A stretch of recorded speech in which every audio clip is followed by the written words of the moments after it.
crimes que la France paye très cher. L'assassinat de Kadhafi en Libye et le coup d'État contre le président Laurent Gbagbo en Côte d'Ivoire. Les deux affaires sont remarquablement similaires.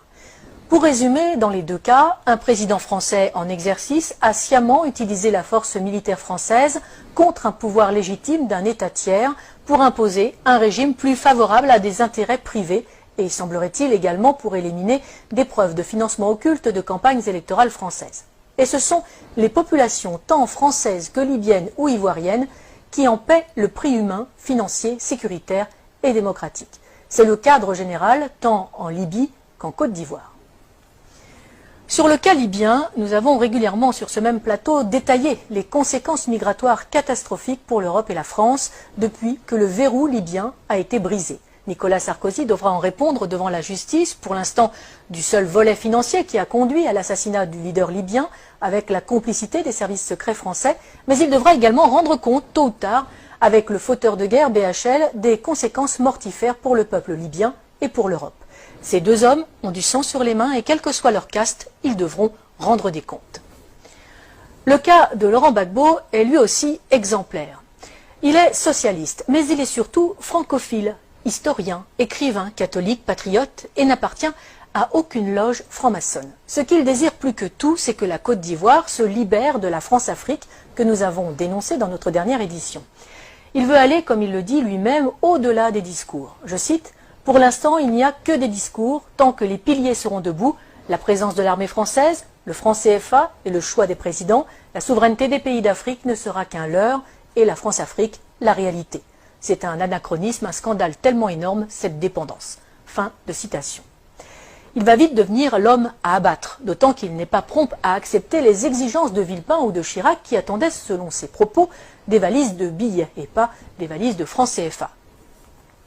Longtemps opposant à Félix Houphouët-Boigny, emprisonné pour cela par le Premier ministre de l'époque, un certain Ouattara, qui est désormais l'actuel président, il est élu à la présidence de la République de Côte d'Ivoire en 2000 face à Robert Guéhi. Dès lors, la France n'aura de cesse de lui faire quitter le pouvoir de gré ou de force. Dès 2002, il doit faire face à une tentative de coup d'État par des éléments armés par le Burkina Faso.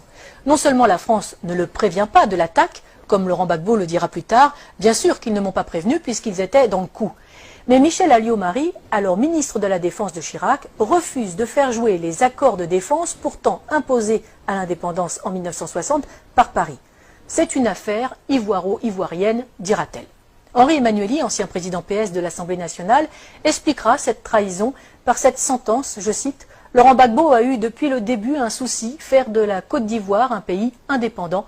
C'est cela qui ne lui a pas été pardonné. » Pour Laurent Gbagbo, ce coup d'État est la conséquence directe d'une loi sur l'assurance maladie qu'il a fait voter. Une loi destinée à mettre en place deux caisses, une pour les paysans, une pour tous les autres travailleurs, financée par les bénéfices du cacao, du café, de l'EVA, mais aussi des mines de diamants et d'or. Les compagnies de la France-Afrique y voient une menace trop grande pour leur marge. Le coup d'État est donc lancé. La moitié nord du pays sera depuis cette date sous la domination de bandes de pillards et de rebelles. L'immigration de dizaines de milliers d'étrangers et la distribution de cartes d'électeurs visent à fausser le vote des Ivoiriens et à faire main basse sur le sud, Eldorado agricole et minier de l'Afrique. 30% de la population ivoirienne est, selon les dernières estimations, d'origine étrangère. En 2010, lors de l'élection présidentielle à Bouaké, fief de la rébellion et de Ouattara, on relèvera 250 000 votes exprimés pour 150 000 électeurs inscrits. Mais les événements ne vont pas assez vite. Pire, le régime légal de Laurent Gbagbo tient bon et avance vers la modernité. Décentralisation, création de conseils généraux qui s'attellent à la construction de lycées, de dispensaires, de routes.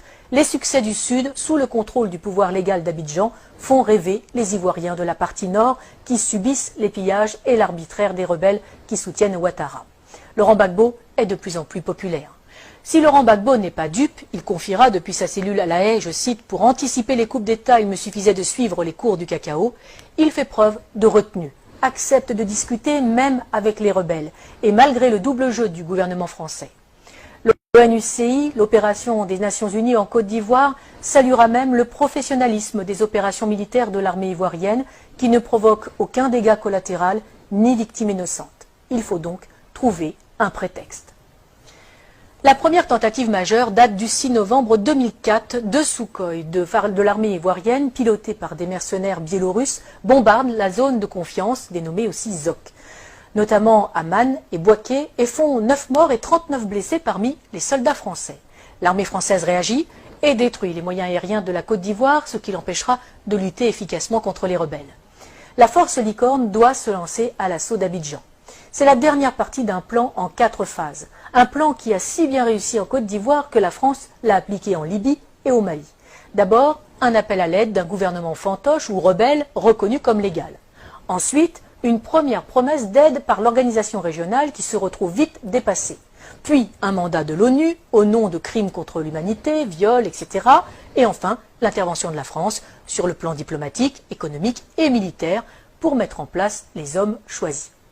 Mais en 2004, la dernière partie cafouille. Des informations révélées par Wikileaks et des enquêtes de presse suggèrent une manipulation visant à justifier une action militaire contre Gbagbo.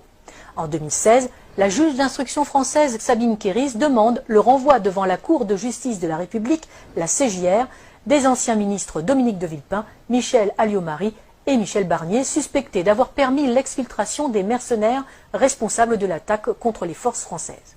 Pour Laurent Gbagbo, les services secrets français ont retourné son chef d'état-major, Mathias Doué, pour une attaque sous faux drapeau afin de légitimer la réaction française.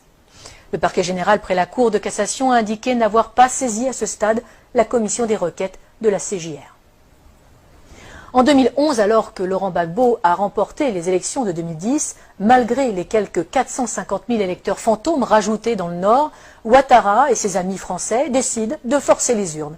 Ils contestent les élections, mais refusent de recompter les bulletins, qui sont détruits. Curieusement, le premier décompte avait été confié à une société française dont le directeur recevra un contrat de plus de 152 millions d'euros par le gouvernement Ouattara. Le 11 avril 2011, après 10 jours de combats à Abidjan et de bombardement de la résidence présidentielle par les forces spéciales françaises de la force Licorne et l'ONUCI, Laurent Gbagbo est arrêté en compagnie de son épouse Simone par les forces françaises. Ce n'est pas la fin des morts. Des centaines de civils seront arrêtés, torturés et exécutés par les complices de Sarkozy. La famille de Laurent Gbagbo, les militants, les ministres, des professeurs, des fonctionnaires. Autre victime de cet assaut, sans doute l'une des plus belles bibliothèques de livres classiques français de toute l'Afrique, seule richesse reconnue de Laurent Gbagbo et qui sera détruite par les bombes incendiaires françaises, tout un symbole. On peut se douter que les nouveaux maîtres de la Côte d'Ivoire ont mis le pays et les industries en coupe réglée. À commencer par Alassane Ouattara, l'ami intime de Nicolas Sarkozy, de Laurent Fabius et de Martin Bouygues, et aussi, aux surprises, de Georges Soros.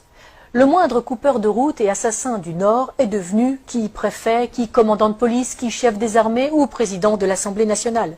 Les compétences comptent peu, c'est le nombre de fusils à disposition qui prime tout. Mais parlons des Français. Claude Guéant, l'ancien ministre de l'Intérieur et secrétaire général de l'Élysée de Nicolas Sarkozy, a installé une antenne de son cabinet d'avocats à Abidjan, où il fait des allers-retours fréquents pour développer ses affaires et celles de son gendre, Jean-Charles Charqui, devenu conseiller d'Alassane Ouattara. L'ancien ambassadeur de France au moment du putsch est devenu consultant et passe sa vie dans l'ombre de Ouattara. Les chefs militaires de l'opération Licorne sont devenus consultants et se sont vus confier la juteuse modernisation de l'armée ivoirienne. Il ne faut pas non plus oublier les fameuses annulations des dettes africaines. Ces dettes ne sont pas annulées, elles sont en fait privatisées. Les sommes dues et qui ont été payées par les contribuables français sont finalement payées à des entreprises privées du pays créancier pour réaliser les travaux dans le pays créditeur. Travaux largement surfacturés, le plus souvent, les contribuables français sont volés de leur remboursement, les Africains spoliés de leurs investissements. Et généralement, les entreprises favorisées sont dirigées par de grands amis des présidents et ministres en place en France. Ils ne peuvent quand même pas exécuter Laurent Gbagbo, bien que un procès en Côte d'Ivoire, oui, mais sans lui, car il est trop populaire. À la Cour pénale internationale, ce sera mieux, surtout qu'elle est le parfait outil de justice des vainqueurs. Externalisé donc à La Haye pour un procès à charge et inique, le procureur a à sa disposition un budget de plus de 28 millions d'euros. La défense, 76 000 euros. L'une des principales sources d'accusation est l'association Human Rights Watch, qui est entièrement financée par Soros, ami de Ouattara. Malgré ça, par 2 fois, en 2016 et en 2018. Le tribunal ne peut